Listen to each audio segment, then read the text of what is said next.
మంచు విష్ణు కన్నప్ప ఇంకెన్నాళ్ళు ఎన్నాళ్ళు ఇలా సాగదీస్తారు. కన్నప్ప సినిమా నిజానికి డిసెంబర్లోనే రిలీజ్ అవ్వాల్సి ఉండింది. లాస్ట్ ఇయర్ డిసెంబర్లో 2024 డిసెంబర్లో. కానీ జనవరికి అన్నారు. మళ్ళీ పుష్ప అడ్డొచ్చింది అని ఇంకో టాక్ కూడా వచ్చింది. మొత్తానికి పందిపిర్రలోడి వల్లే ఇదంతా జరిగింది.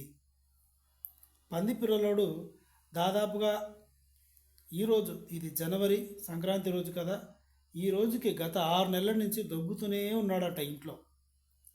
వీడి వల్ల షూటింగ్లు ఆగిపోయాయి, ప్రొడక్షన్లో వర్క్స్ ఆగిపోయాయి. దీనివల్ల కూడా కొంచెం టెక్నికల్ ఇష్యూస్ వల్ల కూడా సినిమా లేట్ అవుతూ వచ్చింది.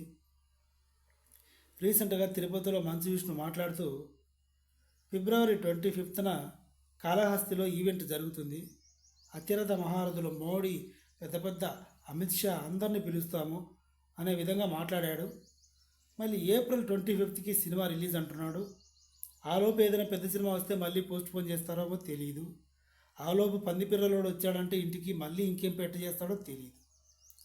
సో మొత్తానికి మంచు విష్ణు కెరీర్లోనే భారీ బడ్జెట్ సినిమా ఇది. ప్రభాస్ కోసమైనా సరే అందరూ చూడాలని ఎంతకాలం ఎదురు చూస్తున్నారు.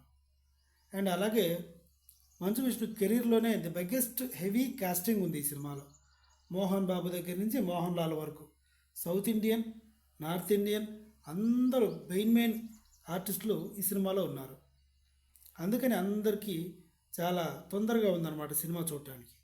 కానీ ఎందుకో మరి లేట్ చేస్తున్నాడు. ఒకసారి పుష్ప వల్ల, ఇప్పుడు సంక్రాంతికి రిలీజ్ చేద్దాం అనుకుంటే కూడా వెంకటేష్ గారి సినిమా, బాలకృష్ణ గారి సినిమా, గేమ్ చేంజర్ సినిమా, ఇలాంటి క్రేజ్ ఉన్న సినిమాల ముందు కన్నప్ప ఎందుకు అనుకున్నారో ఏమో, మొత్తానికి పందిపిర్రలోడి మీద నెట్టేశారు. ఇదనమాట స్టోరీ. సో నా ఎక్స్ప్లెనేషన్ కనుక మీకు నచ్చితే ప్లీజ్ సబ్స్క్రైబ్ అయ్యి పందిపిర్రలోడు.